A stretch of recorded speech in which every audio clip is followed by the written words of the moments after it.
Vasudevaya. Om Namo Bhagavate Vasudevaya. Narayan Namaskritya Naram Chaiva Narottamam Devim Saraswatim Vyasam Tato Jayamti Nashtaprayeshu Vadreshu Tem Raghavate Bhagavati Uttam Shloke Bhaktir Bhavati Nashtake.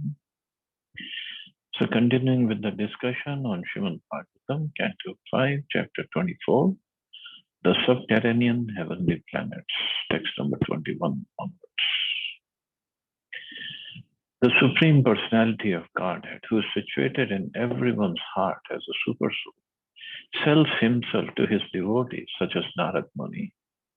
In other words, the Lord gives pure love to such devotees and gives himself to those who love him purely. Great self-realized mystic yogis, such as the four Kumaras, also derive great transcendental bliss from realizing the super soul within themselves. The Lord became Bali Maharaj's doorkeeper, not because of his giving everything to the Lord, but because of his exalted position as a lover of the Lord. So that is where even the Lord cannot control himself. The devotees who love him purely, he just doesn't know anything beyond that. Nothing attracts the Lord, not our education, not our scholarship, scholastic activities or capabilities, not our money, not our beauty, nothing except the devotional service. And devotional service means a pure devotional service, and that anybody can do. It's not limited to that only humans can do. Of course, it's rare for somebody else to do, but it is open.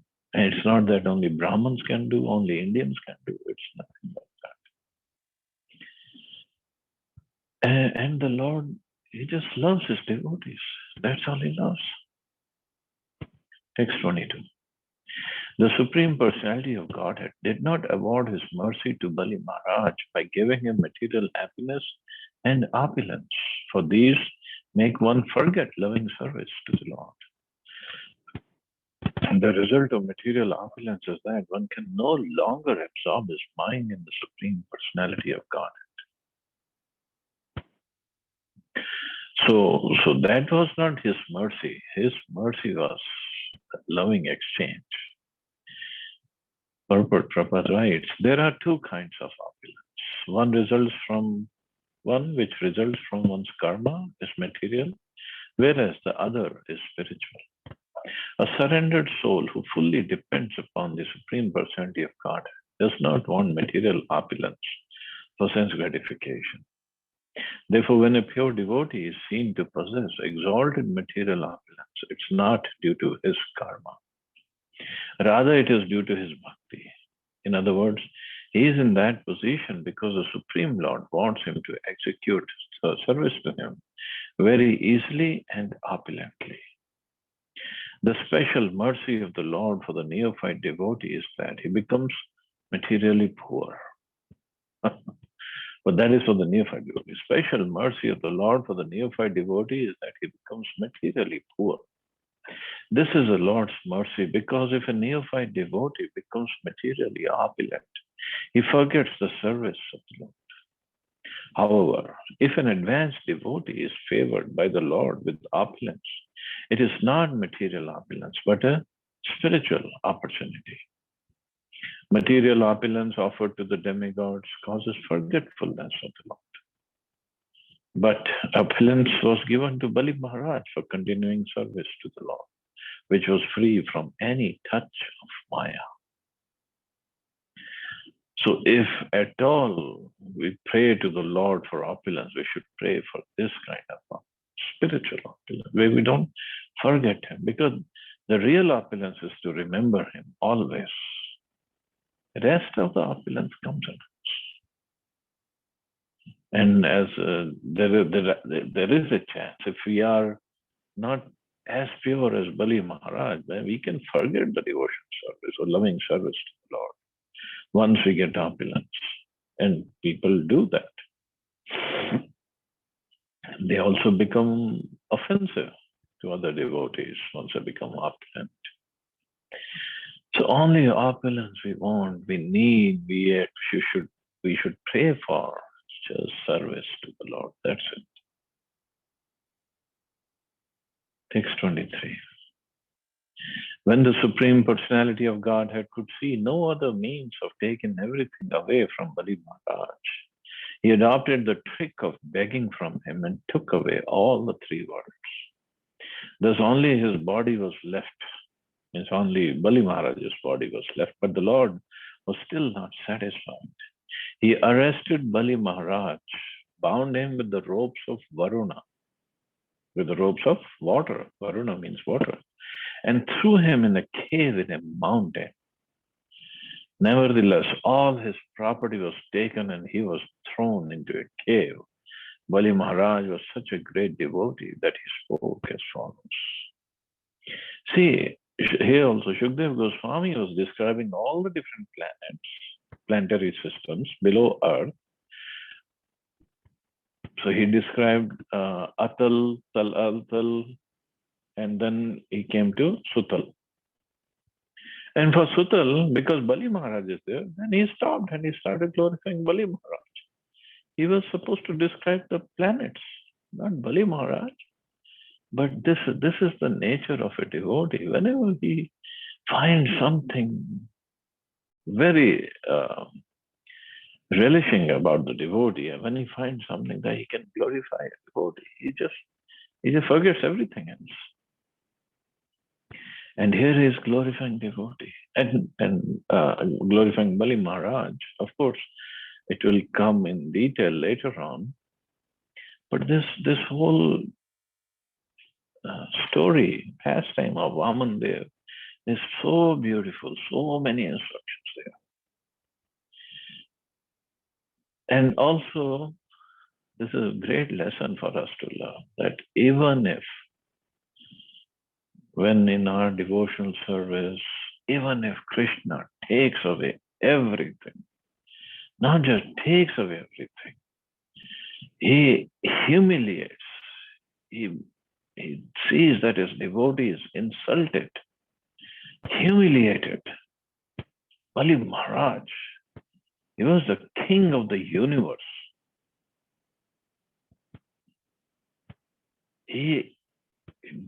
That's why when Vaman Dev extended his feet, he had to cover the whole thing with his feet. Means that's how far the kingdom of Bali Maharaj was. He had practically the whole universe under his control. And few moments earlier, he was a controller, king of the whole universe. And now he was bound up and thrown in a cave. But Bali Maharaj, great devotee, he spoke as follows. Text 24. And what he is saying, alas, how pitiable is this for Indra, the king of heaven, that although he is very learned and powerful, and although he chose Brihaspati as his prime minister to instruct him, he is completely ignorant concerning spiritual advancement. Brihaspati is also unintelligent because he did not properly instruct his disciple Indra.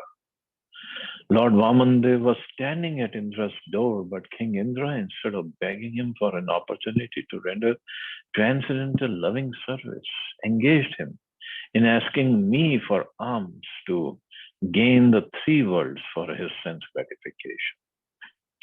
Sovereignty over the three worlds is very insignificant because whatever material opulence one may possess lasts only for an age of Anu, which is but a tiny fraction of endless time.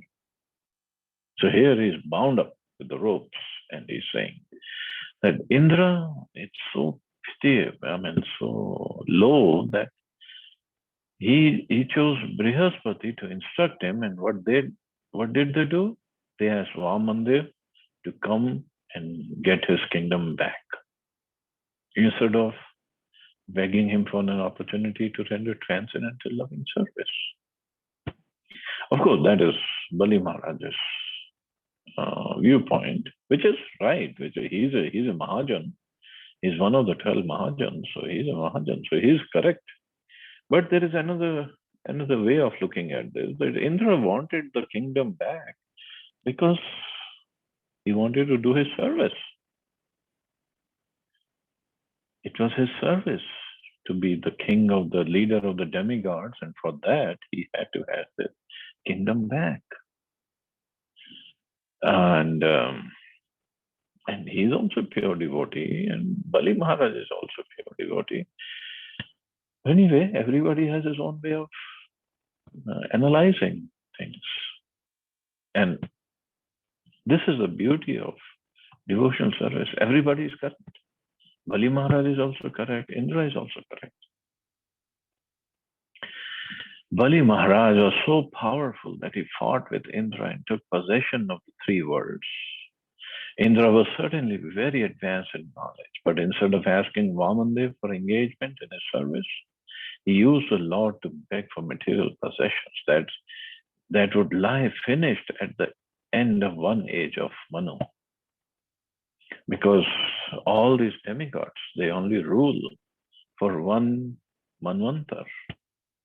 An age of Manu, which is the duration of Manu's life, is calculated to last 72 yugas. Actually, it is 71 Chatur yugas. I don't know why Prabhupada says 72 yugas. One yuga consists of 4.3 million years, and therefore the duration of Manu's life is 309.6 million years. The demigods possess their material opulence only until the end of the life of Manu. Time is insurmountable. The time one is allotted, even if it be millions of years, is quickly gone. The demigods own their material possessions only within the limits of time.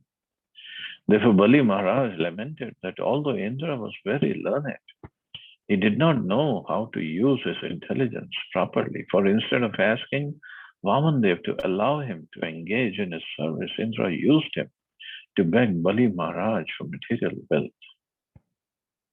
Although Indra was learned and his prime minister Brihaspati was also learned, neither of them begged to be able to render loving service to Lord Vamandev. Therefore, Bali Maharaj lamented for Indra. And this is also a viewpoint of a great devotee, that he wants everybody to engage in devotional service, nothing else. Just do devotional service. And it's also mentioned because Bali Maharaj had taken over the kingdom of Indra, the throne of Indra, and Vamandev appeared to give the throne of Indra back to Indra, and Bali Maharaj was sent to Sutaloka, where Vamandev became his doorkeeper. But it is also mentioned that the next Manvantar, so that this happened in this Manvantar, the one we are in, Vavasvat Manvantar. So the next Manvantar, this Bali Maharaj of this Manvantar will become Indra next Manvantar. It is mentioned somewhere. So Lord wanted to fulfill his desire when he took over the Indra's throne. So next Manvantar, he will become Indra. And some pastimes will be there. We don't know what exactly will happen, but some pastimes will be there. Text 25. Bali Maharaj said, "My grandfather Prahlad Maharaj is the only person who understood his own self-interest. Upon the death of Prahlad's father, Hiranyakashipu, Lord Narasimhadev wanted to offer Prahlad his father's kingdom and even wanted to grant him liberation from material bondage. But Prahlad accepted neither. Liberation and material opulence, he thought, are obstacles to devotion service, and therefore such gifts from the Supreme Personality of Godhead are not his actual mercy. Consequently, instead of accepting the results of karma and jnana, Prahlad Maharaj simply begged the Lord for engagement in the service of his servant. So obviously, Bali Maharaj is now glorifying his grandfather, Prahlad Maharaj. And this is also a very inconceivable scene because we always think of Prahlad Maharaj as a 5 or 7 years old boy. We never conceive of him as a grown-up, and here he is a grandfather. But this is how the story goes. And Bali Maharaj is saying the only person who has understood his real self-interest is Prahlad Maharaj. Of course, there are so many millions and millions of devotees, but because of his relationship with Prahlad Maharaj, he is thinking of Prahlad Maharaj. Sri Chaitanya Mahaprabhu has instructed that an unalloyed devotee should consider himself a servant of the servant of the servant of the Supreme Lord. Gopi Bhartu Pad Kamaleor Das Das and Das. In Vaishnava philosophy, one should not even become a direct servant. Prahlad Maharaj was offered all the blessings of an opulent position in the material world, and even the liberation of merging into Brahman. But he refused all this. He simply wanted to engage in the service of the servant of the servant of the Lord. Bali Maharaj said this because his grandfather Prahlad Maharaj had rejected the blessings of the Supreme Personality of Godhead in terms of material opulence and liberation from material bondage. He truly understood his self-interest. So this is a real self-interest. Even, in fact, in 7th canto, Prahlad Maharaj's story, where he says, Nate vidu svarthagatam hi Vishnu. People don't know what their real swarth, the real self-interest is, which is to engage in the service of Vishnu.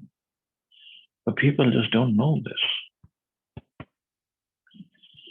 Text 26. Bali Maharaj said, persons like us who are still attached to material enjoyment, who are contaminated by the modes of material nature, and who lack the mercy of the Supreme Personality of Godhead, cannot allow the supreme path of Prahlad Maharaj, cannot follow the supreme path of Prahlad Maharaj, the exalted devotee of the Lord. It is said for spiritual realization, one must follow great personalities like Lord Brahma, Devarshi Narad, Lord Shiva, and Prahlad Maharaj. The path of bhakti is not at all difficult if we follow in the footsteps of previous acharyas and authorities. But those who are too materially contaminated by the modes of material nature cannot follow them. Although Bali Maharaj was actually following the path of his grandfather, because of his great humility, he thought that he was not. It is characteristic of an advanced devotee, of advanced Vaishnavas, following the principles of bhakti, that they think themselves ordinary human beings. This is not an artificial exhibition of humility. A Vaishnava sincerely thinks this way and therefore never admits his exalted position. See, in this whole thing, Bali Maharaj never said, oh, Indra didn't do right. Look at me. I'm so great. I just gave everything. No, he said, it is one who's glorified, who's glorious, is my grandfather Prahlad Maharaj. And he's saying, I'm attached to material enjoyment, so I cannot follow the supreme path or follow the example of Prahlad Maharaj. But this is his humility. He's also a Mahajan. Bali Maharaj is a Mahajan. Text 27. Shukdev Goswami continued. My dear king, how shall I glorify the character of Bali Maharaj? The Supreme Personality of Godhead, the Master of the three worlds, who is most compassionate to his own devotee, stands with club in hand at Bali Maharaj's door. When Ravan, the powerful demon, came to gain victory over Bali Maharaj, Vamandev kicked him a distance of 80,000 miles, that is 10,000 yojans, with his big toe. I shall explain the character and activities of Bali Maharaj later. So Vamandev had first kicked him out, 10,000 miles with his just big toe. And Ravan went flying 10,000 yojans.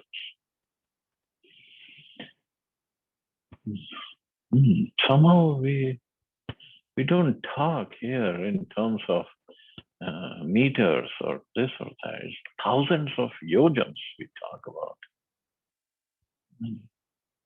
And that's why people think these are all mythical stories. They cannot be real. Can we even think of I kick somebody and he goes flying 80,000 miles? I can't even kick a mosquito to go that far. Text 28. So finally, Shukdev Goswami came back to his narration. Beneath the planet known as Sutal is another planet called Talatal, which is ruled by the Danav demon named Maya. Maya is known as the Acharya, master of all the Mayavis, who can invoke the powers of sorcery. For the benefit of the three worlds, Lord Shiva, who is known as Tripurari, once set fire to the three kingdoms of Maya, but later, being pleased with them, he returned his kingdom. Since that time, Maidanav has been protected by Lord Shiva, and therefore he falsely thinks that he need not fear the Sudarshan Chakra, the supreme personality of Godhead. So this story of Lord Shiva, known as Tripurari, that will come in the 10th canto of Bhagavatam. When Lord Krishna was in Dwarka and there was this attack by Maidana, he had created 3 aeroplanes over like 3 cities. And they were, at the same time, they all were appearing, disappearing, and they were attacking the armies of Krishna from Dwarka. So Krishna called Shiva because Maidana was a devotee of Lord Shiva. So Lord Shiva was called, and Lord Shiva, I don't know, either he shot 3 arrows or with his trident. At the same time, he just killed all this. He just destroyed all these 3 cities. They were in the air, and they were appearing and disappearing also. All these magic powers were going on. And that's how Lord Shiva is known as Tripurari, the enemy of 3 cities. But the same Maidana, also he came to serve Pandavas because Arjun saved him from the forest fire of Khandavprastha. And then he came and he made that wonderful palace for Maharaj Yudhishthir in Indraprastha. And it was that magical, mystical palace, and that is where Duryodhan he just mistook floor for water and water for floor, and he fell down in the water, and Draupadi laughed at him and saying, "Son of blind is also blind, son of blind man is also blind." And this really enraged Duryodhan. And then we know, of course, Duryodhan was always angry with Pandavas, and he was very, very envious of how come Pandavas are such a beautiful palace. And it was a very beautiful palace, how it was described.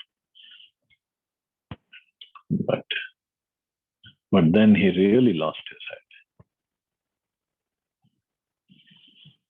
Anyway, so many stories they're connected, but this is the place where Maidana lives, Talatal. The planetary system below Talatal is known as Mahatal. It is the abode of Many hooded snakes, descendants of Kadru, were always very angry. The great snakes who are prominent are Kuhak, Takshak, Kalia, and Sushena. The snakes in Mahatal are always disturbed by fear of Garuda, the carrier of Lord Vishnu. But although they are full of anxiety, some of them nevertheless sport with their wives, children, friends, and relatives.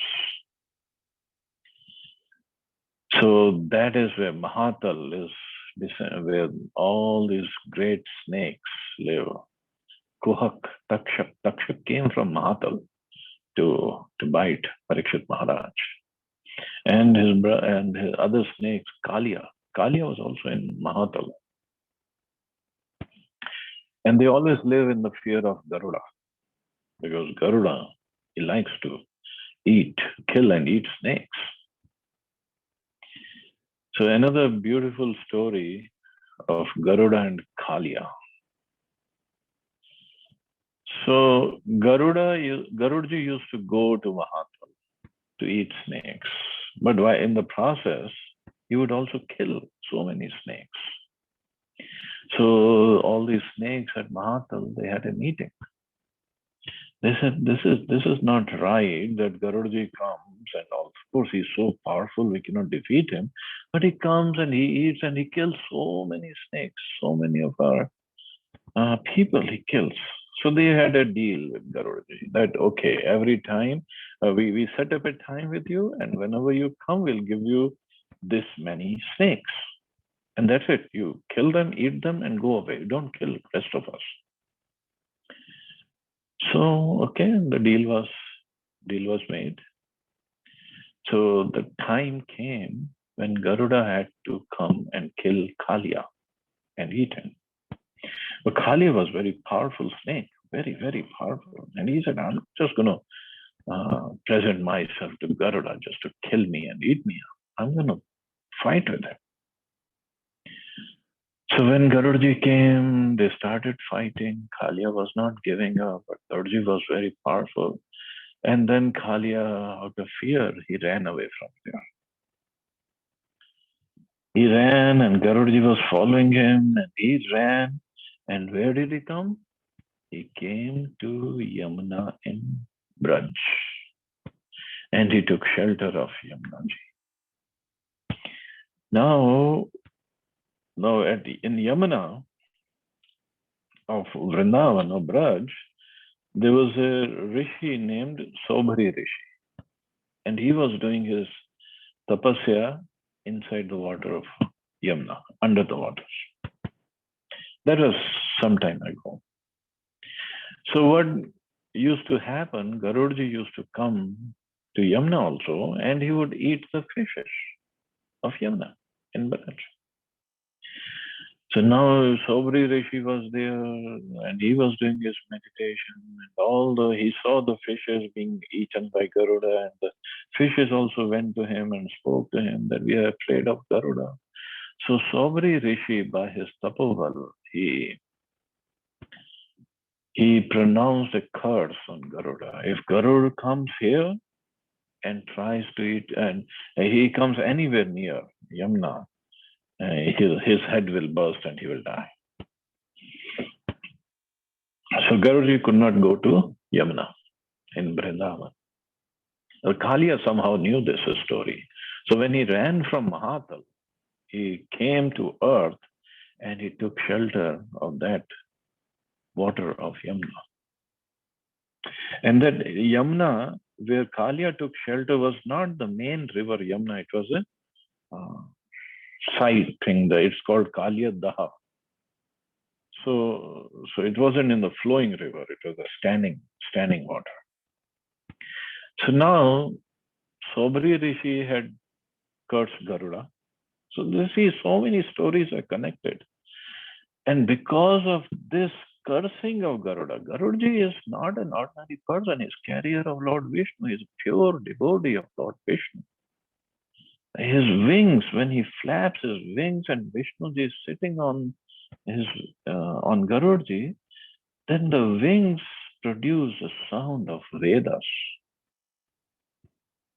That is Garudaji.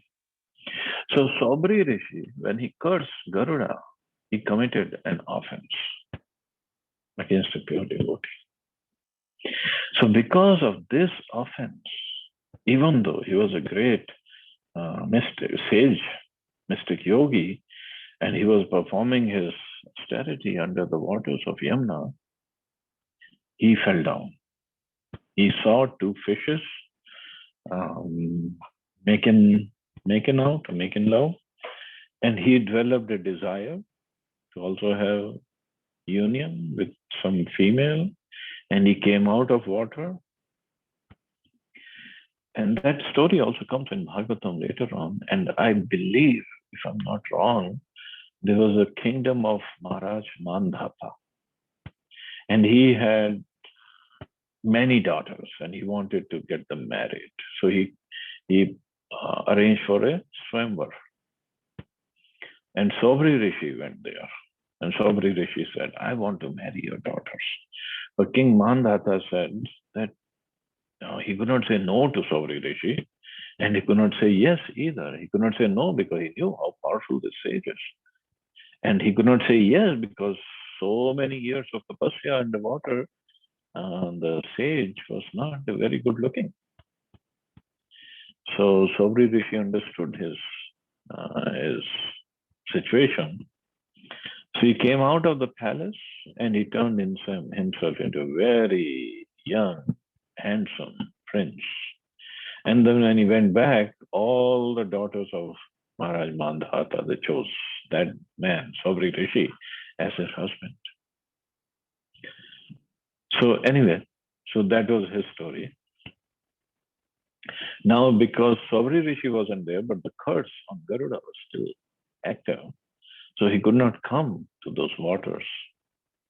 So Kalia came and he took shelter on the waters of Yamuna. And Garuda couldn't come.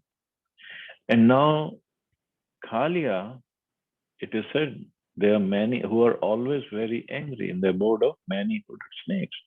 They are angry. They have so much of poison in them, these snakes. They're always angry.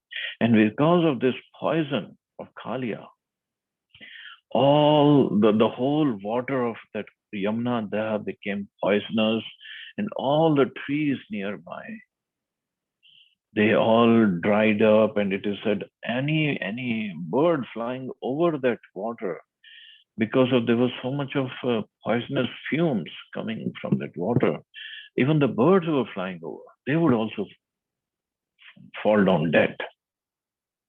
And the fishes, to save those fishes, Sobri Rishi cursed Garuda, but now those fishes died, and some Kalia ate, some died because of poison. So what was the point? And it's also said that if we commit an offense against a Vaishnava, there will be so much of backlash, so much of backlash. To save the fishes, Sobri Rishi committed this offense against Garudaji, and see what happened. Sobri Rishi got into trouble, and then fishes also died. He should have just allowed Garudaji, understanding his position, to do whatever he wants. And Garudaji, being a pure devotee of the Lord, he doesn't do anything on his own. Whatever the Lord either instructs him or inspires him to do, this is what he does.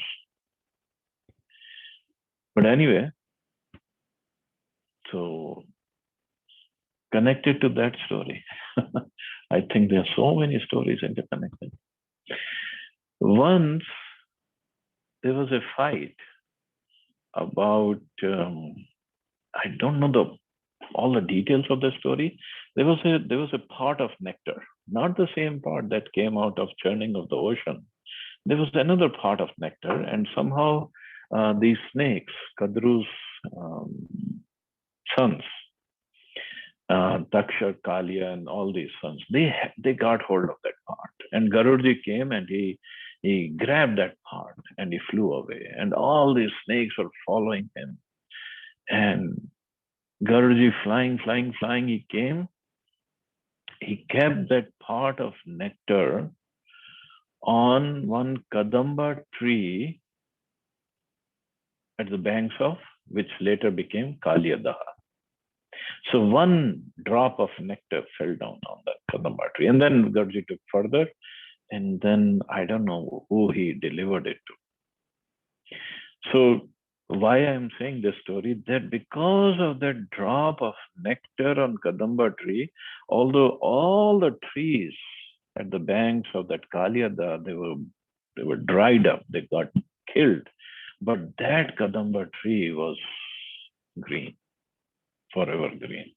And Krishna, when he was playing with his cowherd boyfriends, and he wanted to chastise Kaliya, and he wanted to have had this pastime, he climbed that kadamba tree, and from that kadamba tree, he jumped into Kaliyada, and then he had this wonderful pastime. Because people ask, how come all the trees on the banks of Kaliyada, they were dead? How come there was one kadamba tree which was green? And this was the reason, because Garudaji had taken that pot of nectar and he had rested on that kadamba tree. So many stories, they're all connected. Okay, so coming to the purport. It is stated here that the snakes who live in the planetary system known as Mahatal are very powerful and have many hoods.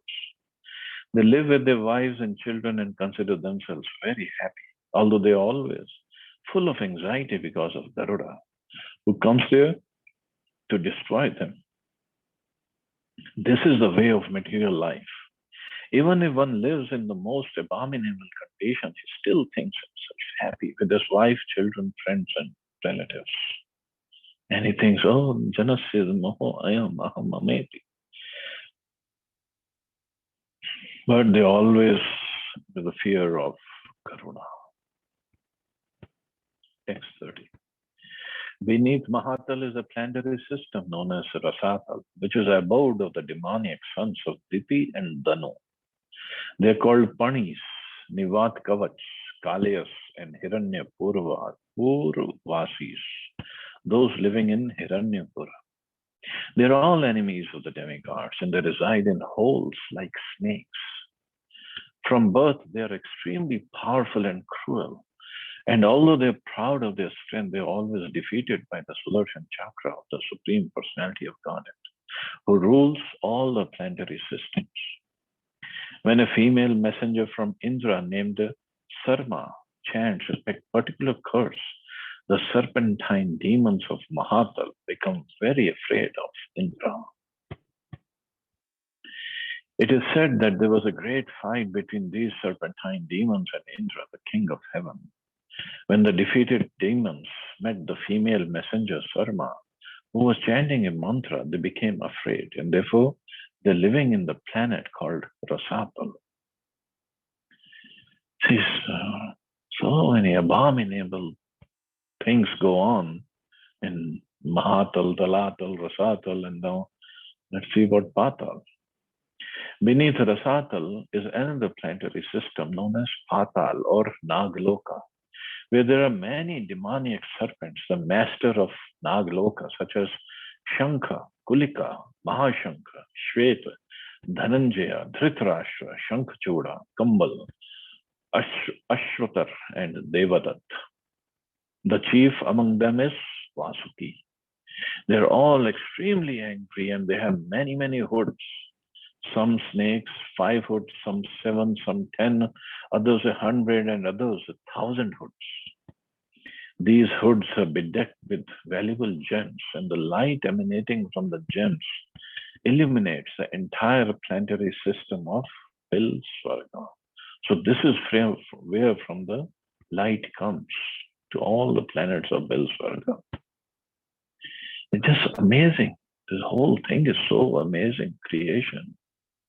And the modern scientists, they cannot even go there and understand what is going on below Earth.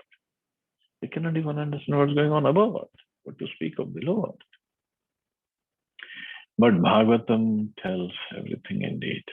And to add another story to all this, when Parikshit Maharaj dies. Of course, he didn't die because of the biting by Takshak. He had already heard Srimad Bhagavatam and he was a pure devotee, so Takshak could not kill him. But he himself left the body. So Parikshit Maharaj's son, who was his son? I'm forgetting his name. But his grandson, son was Janmejaya. Yeah, grandson was Vajranath. So Janmejaya, son, he was very angry at Takshak. Why did he come and kill my father? So he started doing a yagya. And it was snake killing yagya. I don't know exact name. So in that yagya, when he was doing his ahuti and chanting the mantras, all the snakes from all over the universe, especially this Nagalok and Rasatal and Talatal and Patal, all these places, they were coming and they were falling in the fire and they were getting killed. So many snakes got killed.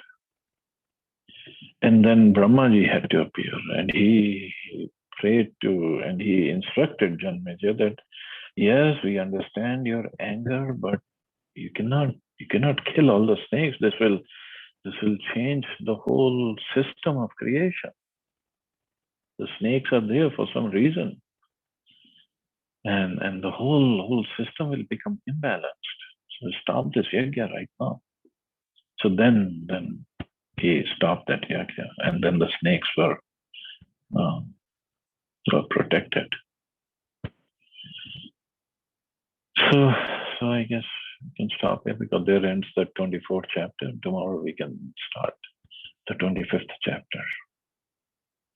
And see anybody has any questions or comments.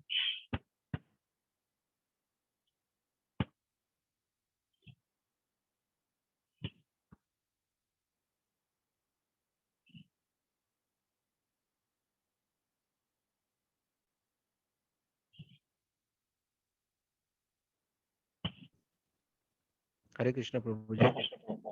Hare Krishna. Prabhuji, the real time we spend on either reading or hearing or chanting, it is only the fruitful time only. Otherwise, I mean, who am I to say anything? But just that, other surroundings, if you'll see, it's just everywhere politics. और ये क्या हो रहा है, वो क्या हो रहा है, who is कौन सरकार चल रही है, नहीं चल रही. This is all. इस कुछ लोग तो इसी को विषय बना लेते हैं. The subject is that. कि and if you don't know, then they'll say कि क्या आपको पता भी नहीं है इसके बारे में. ये क्या चल रहा है सराउंडिंग में, कुछ तो जानो आप. बट वही है ना, जान के कर क्या लेंगे. तो हाँ वही, फिर कुछ नेक्स्ट डे एक नया टॉपिक आ जाएगा, थर्ड डे एक नया टॉपिक आ जाएगा. ये सब तो टेम्परेरी चीजें हैं वैसे तो. प्लस प्रभु जी एक चीज और है, the realisation is the false ego. Throughout anywhere, if you go in the gym or in the market or anywhere, people are in the mode of show off. मतलब एक गाड़ी आ गई नहीं या एक कुछ घर बना लिया, तो if somebody is looking at it or not, that is the main concern. मतलब एक रियलिस्टिक चीज बता रहा हूँ प्रभु जी. this is there आज के today's world. I know. So if you have got if a neighbor has got a new car and I don't have it, then I should have better than that one. उसको chess करने में लग जाएंगे कि let me have the newer version or the better version. SUV आ गया तो let's have that one. So Oh yeah. This is all because of envy, na. We are envious of each other. So jealous of each other. Exactly. प्रभु जी ये जो मिला हुआ है, this is I think everything. The hearing in the morning, half an hour, 1 hour, यही बहुत बड़ी चीज है प्रभु जी हम लोगों के लिए. Idea is we read or hear and chant, and the whole day we should remember the Lord. We see. Yes. It will take time. Yes, I know. Practice. We should be able to see him everywhere. Yeah, Prabhuji, it's not easy. It's lot of dwindling is there. So कभी materialistic चीज में inclination हो जाता है थोड़ा बहुत, and then again जैसे अर्चना माता जी एक बार बता रही थी, We all are material people. then again coming back, नहीं इसमें बेकार चीज है, let's come back to this. तो वो Yeah. अच्छी है. Okay, Prabhuji, thank you. Okay. Thank you, Prabhuji. Any other question or comment? Hare Krishna, Prabhuji, to continue just saying what I'm thinking is, sorry. Yes, sir. Archana Mata. Yes. Somebody was, I think Ashok Prabhuji wanted to talk. You can go ahead. You started first. No, because I was just continuing then the realization तो होना शुरू हो गया है प्रभुजी, ऐसा कुछ नहीं है. ये अब वो चीजें ना बड़ा मजा ही नहीं आता ना उन बातों में, ना वो बोलते क्या बातें कर रहे हो, छोड़ो कुछ और सोच लो. Absolutely. Yeah. हमारे घर में लगता है क्या ये इसकी बातें करेंगे उसकी बातें करेंगे, छोड़ो क्या करना जाके. I don't go. I avoid them. क्योंकि जो मैं बोलूंगी उनकी समझ में आएगा नहीं. नहीं कुछ नहीं, कोई फायदा नहीं है जाने का. They will just either gossiping और इधर उधर ही बातें करते रहेंगे. उसका पैसा, उसका घर, ये घर ये बेकार हो गया, वो अच्छा हो गया, सब पता रहता है. बिल्कुल माता जी, बिल्कुल नहीं है, सोच में फर्क पड़ गया है, देखने का नजरिया थोड़ा डिफरेंट. ऐसा नहीं है कि जस्ट क्या हाफ एन आवर और फिर भूल गए, बट वो रहने सहने का ढंग में भी फर्क आ गया. अच्छा वो नहीं रहता कि ठीक है तो है, किसने देखना है क्या करना है. No earlier used to be थोड़ा सा रहते थे conscious. Small small things but changes हैं. या वो तो है ही है ना, वो तो है ही है. या कुछ फर्क मतलब ऐसा नहीं लगता कि हाँ कुछ है, कोई नया मोबाइल ले लो अच्छा लगेगा, ये यार नहीं जो चल रहा है ठीक है, ओके एवरीथिंग इज ठीक है ठीक है. पुराने सब बोर हो गए थे, इसको सब कुछ ठीक लगने लग गया. वहाँ बोर हो गई है अब, उसको कुछ फायदा नहीं है बोलने का कि यहाँ चलो. हाँ मुझे कुछ मजा नहीं आता है. आई फील लाइक क्या करोगे जाके, छोड़ो, घर में रहते हैं, भजन सुन लेते हैं, ये करते हैं. वो gone, she is gone now. I know वो वेस्टेज ऑफ टाइम ही तो है वैसे तो. हाँ वो लगने लगता है कि अरे क्या फालतू का टाइम खराब हो रहा है. वही बात है.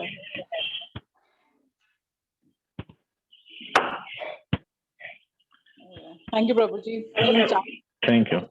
एटलीस्ट कुछ रंग लगाने लग गया. कोई नहीं, स्लोली होगा, बिल्कुल होगा. हरे कृष्ण प्रभु जी. हरे एक minute, Ashok Prabhu was saying something. Prabhu ji, I want to talk to you after the class. Hare Krishna. हाँ जी. हरे कृष्ण प्रभु जी. हरे कृष्ण प्रभु. Yes sir.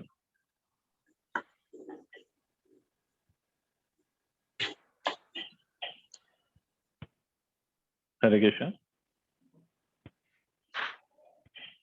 ठीक है उनके बाद प्रभु जी यही पूछना था और कुछ नहीं. आपकी कट गई आवाज बीच में. हरे कृष्ण. हाँ जी अब आ रही है.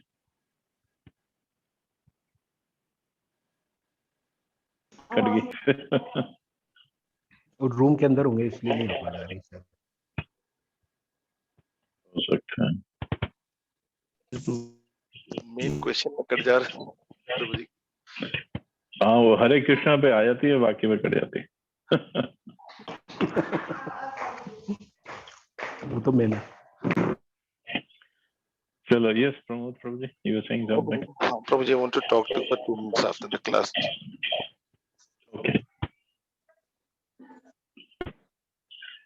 Okay, so you all have a safe and wonderful day. Hare Krishna. Jai Shri Ram.